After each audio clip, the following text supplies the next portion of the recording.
देखिए, हाल ही में चंडीगढ़ मेयर चुनाव हुआ था। उस दौरान सबने देख लिया था कि कैसे भारतीय जनता पार्टी की शय पर बीजेपी के नेता को ही रिटर्निंग ऑफिसर बनाया। उसने धांधली की, सुप्रीम कोर्ट में जाकर खेल हुआ, सीसीटीवी वीडियो सामने आई, लताड़ अलग से पड़ी, बीजेपी एक्सपोज हुई। और इन सब के बीच बीजेपी ये जानती है, या कोई भी पॉलिटिकल पार्टी ये जानती है कि अगर चुनाव होते हैं और ऐसे में आपकी सरकार उस राज्य में होती है जहां चुनाव हो रहे हैं, या फिर आम चुनाव होते हैं, लोकसभा के चुनाव होते हैं, तो अलग अलग राज्यों में जितने ज्यादा राज्यों में आपकी सरकार होगी वहां आसानी से खेल कराया जा सकेगा, क्योंकि बूथ की रखवाली से लेकर वोटिंग कराने की पूरी प्रक्रिया वहीं के प्रशासनिक अधिकारियों से लेकर पुलिस की जिम्मेदारी होती है। ऐसे बीजेपी के अंदर बड़ी छटपटाहट है कि अलग अलग राज्यों में लोकसभा चुनाव से ठीक पहले जोड़ तोड़ करके सत्ता में आ जाए।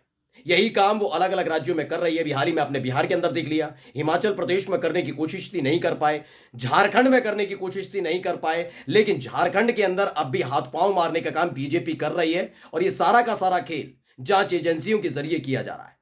आज मैं आपको दिखाने जा रहा हूं कि कैसे एक बहुत बड़ा खुलासा हुआ है कि झारखंड में मौजूदा चंपई सोरेन की सरकार को गिराने के लिए और कांग्रेस के विधायकों को डराने धमकाने के लिए ईडी का इस्तेमाल किया गया है, जिसका खुलासा खुद कांग्रेस की एक विधायक ने किया है। नमस्कार, मैं हूं प्राज्वल गौतम और आप देख रहे हैं न्यूज सर्किल। चंपई सोरेन की सरकार, याद होगा, हेमंत सोरेन के खिलाफ ईडी एक समन देती है। उसके बाद वो पेश नहीं हो पाते, बाद में पेश होते हैं, लेकिन वो समझ जाते हैं कि उनकी गिरफ्तारी जरूर की जाएगी, क्योंकि उन्होंने मोदी और शाह के दरबार में घुटने नहीं टेके, माथा नहीं टेका। ऐसे में वो इस्तीफा देते हैं और उसके बाद राज्यपाल खेल करने लगते हैं। चंपई सोरेन को बहुमत होने के बावजूद भी बुलाते नहीं है। तकरीबन 36 से 48 घंटे तक ये खेल किया जाता है, लेकिन जब फजियत होने लगती है, हर तरफ बीजेपी एक्सपोज होने लगती है, तो आखिरकार क्या किया जाता है, राज्यपाल बुलाते हैं, चंपई सोरेन मुख्यमंत्री बनते हैं। लेकिन इस बीच भी उनको बहुमत साबित करने के लिए एक बहुत लंबा वक्त दिया जाता है, जिससे आराम से बीजेपी की जो तमाम दिग्गज नेता दिल्ली से लेकर अलग अलग राज्यों से रांची में लैंड हुए थे, वो कांग्रेस और झारखंड मुक्ति मोर्चा के विधायकों को तोड़ सके। लेकिन सारी की सारी प्लानिंग, सारी की सारी साजिश बीजेपी की धरी रह गई थी। वहां दो प्रोग्राम थे झारखंड में, या तो राष्ट्रपति शासन लगवाया जाए, या फिर कांग्रेस और जेएमएम यानी झारखंड मुक्ति मोर्चा के यानी शिबू सोरेन और जो हेमंत सोरेन है उनकी पार्टी के विधायकों को तोड़ा जाए और आसानी से बीजेपी सरकार बना ले। ना राष्ट्रपति शासन लगवा पाए और ना ही अपनी सरकार बना पाए, यानी बहुत बड़ी फजीयत हुई वहां पर। अब इसके बाद का जो दूसरा खेल है वो ये कि लोकसभा चुनाव जैसे जैसे करीब आ रहा है, वैसे वैसे बीजेपी की धड़कनें बढ़ रही हैं कि अगर झारखंड के अंदर उनकी सरकार नहीं हुई तो जो 14 सीटों को प्रभावित नहीं कर पाएंगे। यही एक वजह है कि झारखंड में खेला किया जाए, उसके लिए अब जेएमएम नहीं, झारखंड मुक्ति मोर्चा के विधायक नहीं, बल्कि कांग्रेस के विधायकों के साथ जो सलूक किया जा रहा है, वो आज मैं आपको तस्वीर दिखाने जा रहा हूं। सबसे पहले कांग्रेस की जो विधायक है अंबा प्रसाद, उन्होंने जो बयान दिया उसे बड़े सलीके और बहुत ध्यान से सुनिएगा, उन्होंने क्या कुछ कहा। हजारीबाग बीजेपी से लोकसभा का टिकट के लिए बोला गया था मुझे बहुत पहले से कि हजारीबाग फाइट करना है, हमने इग्नोर किया। चतरा का सीट के लिए मतलब हमारे घर में सुबह से आरएसएस के लोग बैठे रहते थे। चतरा का सीट से फाइट करने का बहुत ज़्यादा प्रेशर था बीजेपी से, हमने उसको भी इग्नोर किया। मेरे ही घर और ऐसे समय में इस तरह से पूरे परिवार को परेशान करना, पूरे मेरे घर में मेरी माँ उधर परेशान, मेरे और इधर पूरे दिन भर मुझे भी टॉर्चर कम नहीं किया गया। घंटों बैठाया गया एक ही जगह में, अगर घंटों खड़ा किया गया एक ही जगह में, कहीं भी एक महिला होने के नाते भी मतलब मुझे सुबह जैसे ही मतलब मेरे बेडरूम तक, मैं सोई हुई थी और उस अवस्था में मेरे बेडरूम तक पहुंचे। मुझे कई बीजेपी के लोग हमेशा इतला करते रहे कि ज़्यादा एनटीपीसी के खिलाफ विधानसभा में मामला मत उठाओ, अडानी के खिलाफ मामला मत उठाओ। मैं इन लोगों के खिलाफ मामला नहीं उठाऊं, अपने सर पे नेम प्लेट लगा लूं बीजेपी। तो आपने सुना, ये अंबा प्रसाद है, कांग्रेस की विधायक है झारखंड से। उन्होंने साफ तौर पर बताया कि उनके घर पे जो ईडी की रेड पड़ी है, ये रेड इसलिए पड़ी है क्योंकि लंबे समय से खास तौर पर तब जब हेमंत सोरेन को जेल की सलाखों के पीछे भेजा गया, उसके बाद से ही लगातार ये दबाव बनाया जा रहा है कि वो बीजेपी में शामिल हो जाए। इसके लिए उनके घर, आस पड़ोस, तमाम जगह आरएसएस के नेता पड़े रहते हैं। कई बार उनको ऑफर दिया गया कि आप बीजेपी की टिकट पर चुनाव लड़िए, लेकिन जब उन्होंने मना किया तो उनके घर पर, उनके परिवार के लोगों पर, रिश्तेदारों के यहाँ, उनके करीबियों के यहाँ ईडी ने छापेमारी शुरू कर दी। मुझे बस एक सवाल का जवाब जानना है, अब बीजेपी के नेताओं से नहीं जानना, जो मेरे व्यूअर्स हैं वो जानते भी हैं, कोई रॉकेट साइंस नहीं है समझने की जरूरत, कि विपक्षी पार्टी के नेता ही कैसे भ्रष्टाचारी हो सकते हैं, कैसे विपक्षी पार्टी के नेता ही घोटालेबाज हो सकते हैं, और कैसे वो भ्रष्टाचारी और घोटालेबाज जिन्हें बीजेपी मंच से लेकर सड़क से लेकर संसद तक और सदन में बोलती है, वो जैसे ही बीजेपी के सामने आते हैं, मोदी शाह के दरबार में घुटने टेकते हैं, वैसे ही वो कैसे सबसे बड़े संत हो जाते हैं।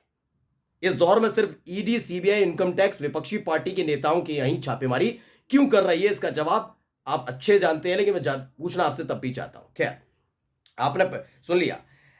दरअसल ये खबर छापी है, जो खबर लिखी है वो पहले मैं पढ़कर बता देता हूं। हिंदुस्तान की खबर। कांग्रेस विधायक अंबा प्रसाद के ठिकाने पर फिर पहुंची ईडी, दूसरे दिन भी छापेमारी जारी।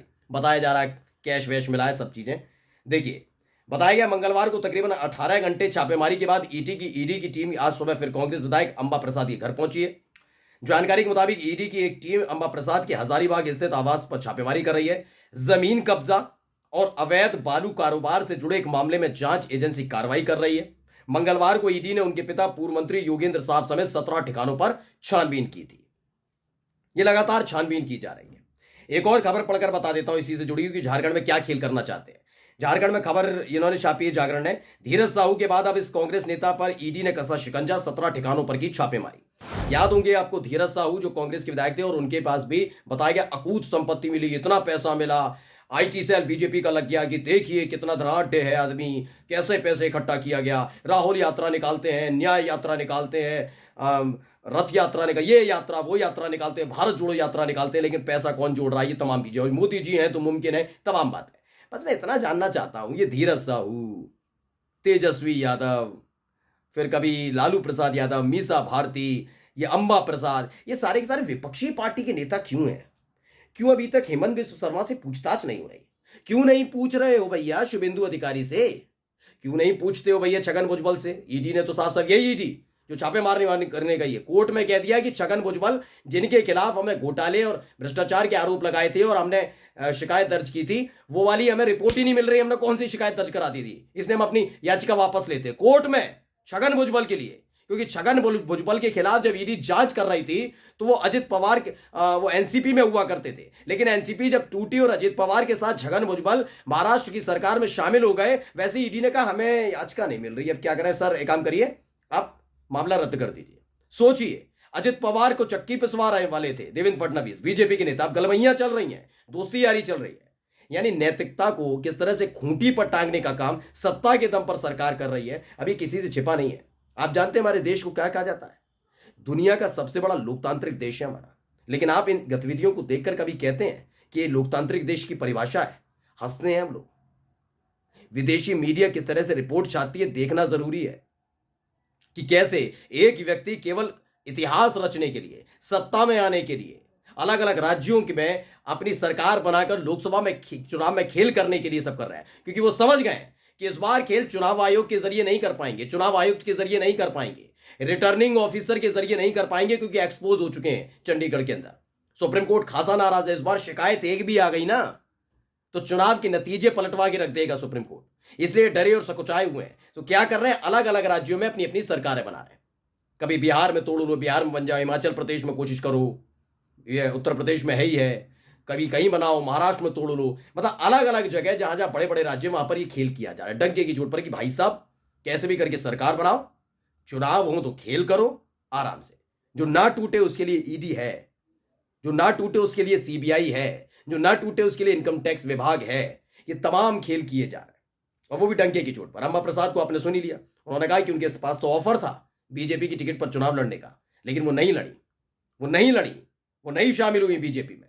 इसीलिए उनके घर पर, उनके करीबियों के यहां, दफ्तर पर अलग अलग छापे मारे जा रहे हैं। ईडी छापे मार रही है, पैसे रिकवर कर रही है, लेकिन शुभेंदु अधिकारी से बात करने की, हेमंत बिस्व शर्मा से बात करने का वक्त इस समय ईडी के पास नहीं, क्योंकि चुनाव करीब है। नमस्कार।